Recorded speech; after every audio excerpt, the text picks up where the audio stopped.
அண்ணாமலை அவர்களுக்கு இன்னும் பதவி கொடுக்கல. என்ன பிரச்சனை உங்களுக்கு? அண்ணாமலை இருந்தபோது அவர் கழுவி ஊத்துறவங்களுக்கு தான் என்ன அக்கறை வந்துருச்சுன்ற. அண்ணாமலை அவர்கள் கொண்டு வந்த போது, அண்ணாமலை அவர்கள் தலைவராக இருந்தபோது எதிர்த்து பேசி, அவர் சின்ன பையன், அவர் வந்து ஆட்டுக்குட்டியெல்லாம் போட்டு பேசுகிறவங்களுக்கு அண்ணாமலை என்ன ஆனாலும் பற்றி பேசுறதுக்கான வாய்ப்பு இல்லை, நியாயம் இல்லை, அதை செய்ய வேண்டிய அவசியம் இல்லை. அது அவங்க பார்த்துப்பாங்க, அவங்க கட்சிவாங்க. ஏன்னா அவருக்கு இருக்கிற அந்த ஸ்ட்ரென்த் வந்து மதுரையில் வந்து ஒரு மாநாடு நடக்கும்போது வெளிப்பட்டது. ஸோ அப்போ அவருடைய ஸ்ட்ரென்த் என்ன தமிழக பிஜேபியை பொறுத்த வரைக்கும் அப்படிங்கிறது கண்டிப்பாக பாஜகவுக்கு தெரிய வாய்ப்பு இருக்குது. இப்போ வரைக்கும் வந்து தேசிய அளவில் ஒரு பொறுப்பு கிடைக்கும்னு எல்லாரும் நம்பிட்டு இருக்க சமயத்தில் இன்ன வரைக்கும் பொறுப்பு கொடுக்கல அப்படிங்கிறது தான் இந்த கேள்வி உங்க முன்னாடி நான் வைக்கிறேன். யாருக்கு கம்மியாக இருக்குது பிஜேபியில்? அண்ணாமலை அவர்களுடைய ஏதோ கூட்டத்தில் நீங்கள் பார்த்துட்டீங்க அவருடைய திறமையை. யாரோட பார்த்துட்டீங்க? அவருக்கு இருக்கிற அந்த நீங்க எல்லாம் சின்ன பிள்ளையா இருக்கும்போது பொன் ராதாகிருஷ்ணன் நடத்தியிருக்கார், சலங்கை மாநாடு நடத்தியிருக்கார், தாமரை சங்கம் நடத்தியிருக்கார். அது எப்படின்னா 15-20 வருஷம் முன்னாடி அன்னைக்கே பிஜேபி அவ்வளோ பண்ணியிருக்காரு அதே மதுரையில். அப்போ திரு பொன் ராதாகிருஷ்ணன் செல்வா கம்மியானதா? திரு ஹெச் ராஜாக்கு இணையா ஒருத்தர் தமிழ்நாட்டில் பேசிட முடியுமா? பாயிண்ட்ஸை வச்சுட்டு அவர் ஒரு ஆடிட்டர், அவர் ஒரு லாயர், பேசிட முடியுமா? யாருடைய நாலேஜ் கம்மின்றீங்க? பாம்பிளாஸ்ட் பேஸில் ஃபேஸ் பண்ணவர் எஸ்ஆர் சேகர், சிபி ராதாகிருஷ்ணன், இலகணேசன் எமர்ஜென்சிகள் நம்மெல்லாம் பிறக்கிறதுக்கு முன்னாடி இருந்து வேலை பார்த்துட்டு இருந்தவர். யாருடைய திறமை கம்மி, யாருடைய உழைப்பு கம்மி, யாருடைய செல்வாக்கு கம்மி?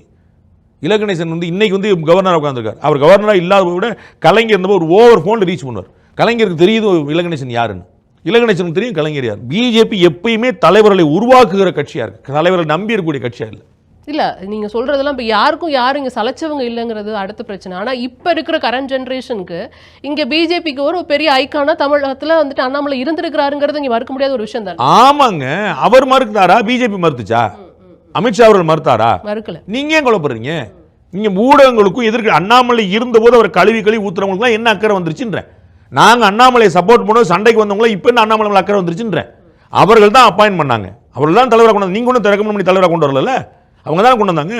அவங்களுக்கு தெரியும் அவுட் ஹேண்டில், அண்ணாமலைக்கும் தெரியும், பிஜேபிக்கும் தெரியும். இங்கே வெளியிலேருந்து அக்கறைப்படுறவங்க அக்கறை கிடையாது.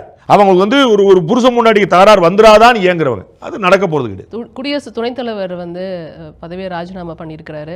அதுவுமே வந்து இங்கே ஒரு அவருக்கும் அந்த ராஜினாமாவுக்கும் ஆர்எஸ்எஸ்க்கும் தொடர்பு இருக்குது அப்படிங்கிறது எதிர்கட்சிகளோட வாதமாக இருக்கிறத பார்க்க முடியுது. அதை நீங்கள் எப்படி பார்க்குறீங்க சார்? அதெல்லாம் வந்து வெறும் புரளி, அதில் எனக்கு எந்த நம்பிக்கையும் முடியாது. அவ்வளோ உயரமாக கூட்டு வந்து உட்கார வச்சது அவங்க தான். அப்போ அவங்க ஏன் செய்யணும்? இதற்கு முன்னாடி திரு வெங்கையா நாயுடு வந்து அவர் ஜனாதிபதி ஆவார்னு எல்லாரும் பார்த்துட்டு இருந்தாங்க. துணை ஜனாதிபதி இருந்தார், பதவி காலம் முடிஞ்சோன்னா அவர் வீட்டு போயிட்டார். அதற்கு யார் காரணம்? இதெல்லாம் நீங்கள் சொல்லிக்கிட்டே இருக்க வேண்டியதான். உங்களுக்கு வந்து மல்லிகார்ஜுன கார்கே வச்சா கூட யாருமே மல்லிகார்ஜுன கார்கே பாண்டிச்சேரியிலேருந்து அத்தனை தலைவர்களும் போயிருக்காங்க. Behind Woods Beyond the News with Rangiraj Pandey, title sponsor GT Holidays, South India's #1 travel brand, powered by Medway Hospitals, ஆரோக்கியத்திற்கான சிறந்த வழி, டாக்டர் ஸ்ரீவர்மா வெல்னஸ், அனைத்து நோய்களுக்குமான ஆயுர்வேத மருத்துவம் தமிழகமெங்கும்.